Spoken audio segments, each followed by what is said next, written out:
Another one, which would be the book review on the genealogy of morals. Besides getting to learn how Christianity came into being, one will also learn about the good, bad, and ugly side of having morals or being bereft of them if one gets cracking on Friedrich Nietzsche's book. On the genealogy of morals, they are mainly referred to as an exhaustive philosophical account on a topic, and rather polemical one at that. First published in 1887, these collective works on morality were highly revered as being an authoritative work on the topic by philosophers and all around the globe.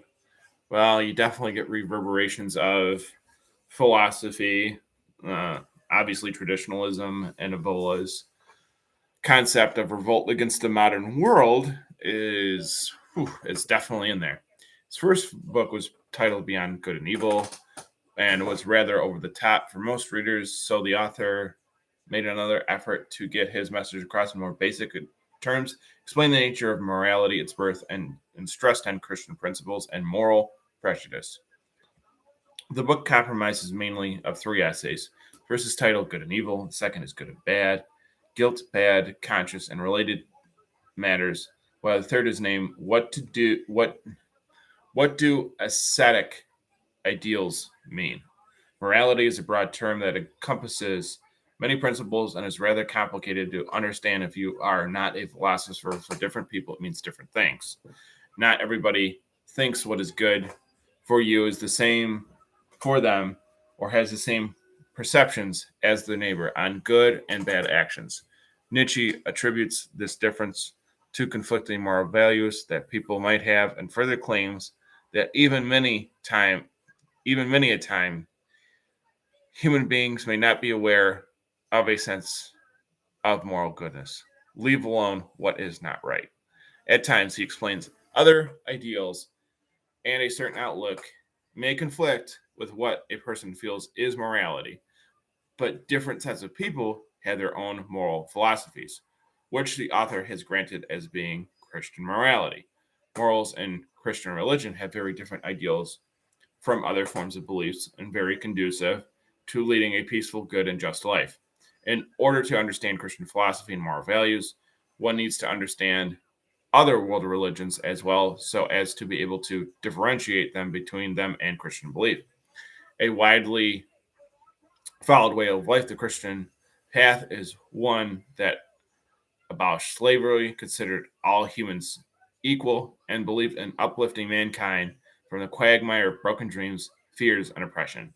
This is now accepted as a standing moral belief in all developed nations as well. Further chapters in the book outline the existence as of such as thing as human conscious, being being God speaking to man, the still small voice.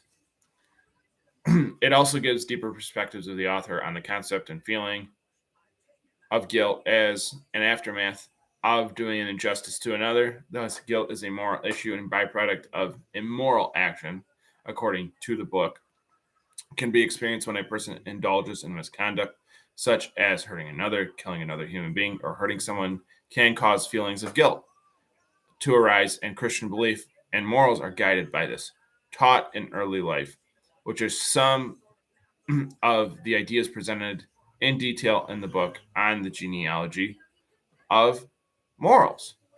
So, I mean, obviously, this is just another interesting topic and part of literature. I gave it 4 out of 5 stars. Let's get that out of the way first. Um, and there is a genealogy in a respect on how Christianity came into play. There's a literal genealogy to it because of Christ, because that's our revealed theology.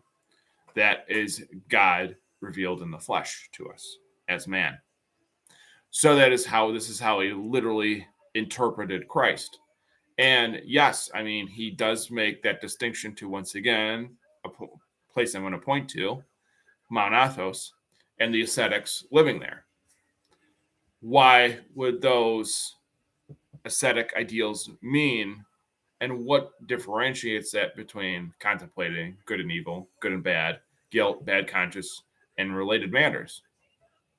What do those ideals strive for? Morality is a broad term that encompasses many principles and is rather complicated to understand if you are not a philosopher. Well, you don't need to be a philosopher to understand that, though. I mean, you can take those concepts. People are going to do what they will, but that's the wrong mentality to have. That is that liberty or that enlightenment kind of mentality to take that approach and conceptualize it into having self-based morality. There is no, that's essentially admitting that in your own way that God is dead. That's another admittance of that denying of Christian morality, denial of any kind of aspect to what is there, what is whole in Christ, and being oppressed from it. You know, God is speaking of man, the still small voice. Be still and know that I am God. But how would that peacefulness come into somebody or be received or conceive into someone that is all over the place, that is always disruptive, that is always disturbed, that is always misplaced or displaced? See, and there is a genealogical component to that as well. Because if you're not somebody who's going to be accepting or trying to conceive God in a very moralistically and conceptually real concept through what you have your little genealogy as a human being to intertwine what Christ did in its theanthropic nature to go, as I've described before, as a basis of a gnosis into a proper catechesis, into a theosis. Then where's that metamorphosis? Then where's that going? Right? What is that? What concept is that going into? And how is that, conceptualizing itself? How is that turning itself into a concept to where that morality is going to elevate you and point you and orientate you towards Christ if you're just taking it upon yourself to philosophize everything, to have your own concepts of your own morality? Well, that's polemical. That's completely polemical. That is where it gets frustrating. That is where there's no basis. And this is why, as Orthodox Christians, the basis is orthodoxy. The basis is the correct teaching, not the wrong one, not the one in error, the orthodox concept. This is where that asceticism and those ascetic ideals mean something. That is where you can throw away all the rest of that attitude of saying, people have their own moral mindset, their own moral values. God is dead. And ultimately destroy it upon themselves, at the altar of whatever God they choose to believe in or whatever moral mindset they have chosen to adopt as a kind of cultural Gnostic nonsense, right?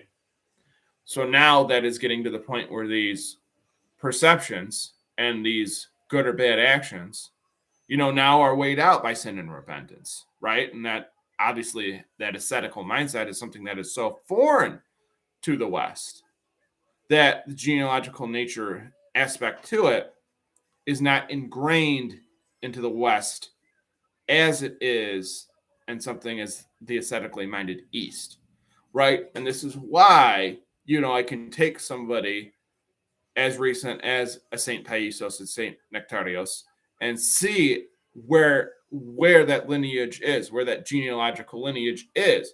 Not only are they Greeks, but they're also, in would be my genealogical and my genealogical relationship to them because I'm also Greek, but they're also Greeks. But they're in a different kind of lineage too. They put on Christ. They've taken on a new kingdom. They've become saints, capital S saints, because of that ascetic mindset. And that was the thing that spoke to me. Obviously, the ascetical mindset, and that's going to speak to me as an Orthodox Christian, because that is something, once again, the West negates. The West doesn't understand. And that is something, again, that is not going to conceptualize itself genealogically, philosophically, materialistically, or any kind of other ism or whatever wackadoodle idea that there is out there that is going to speak to somebody who is like, well, I just do things my own way, right? I can just, forget it, right? And not have that proper synthesis of Christianity, right? And to that, well, there's all that other stuff that obviously, has become a moral belief that has warped itself. Now it's literally become Christianity on an individual basis, right? Well, if my woke Protestant pastor is, saying these things and then, the Pope adopts it, well, then it must be right because I only know these two forms of Christianity, Catholicism and Protestantism. So if they're doing it, well, then it must be fine if their interpretation of it. But yet they always throw the baby out with the bathwater on those kind of things. Genealogically, that has an effect. That has had an effect on the West. That at times, he explains, other ideals and a certain outlook may conflict with what a person feels is morality. But different sets of people have their own moral philosophies. Well, that's Duginism. That's fourth political theory nonsense, which is adopted into this again. But the Christian morality is the correct morality. The proper synthesis, the patristic synthesis of this is the Orthodox saints. These are the people who have taken on that apostolic succession, have literally put on Christ, have come to points of theosis. We don't even know that they've reached those points of theosis. But to us, there is that realistic interpretation of putting on Christ, of them being filled with so much grace that God literally they literally replace their wills for God. It's not just some Gnostic emptiness. It's not just some nonsense of, well, this is my morality. This is my concept of it. So we'll throw away God and we'll just replace it with our own. You're going to break your own rules all the time then. Forget it. So you might as forget it. Don't even go down that road. Because if you are, then you're just going to defeat yourself. So with that, there's definitely genealogical components to it.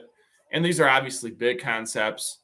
But, book review might be a bit of a misnomer. But these are concepts, and these are concepts that are very, very important to deal with.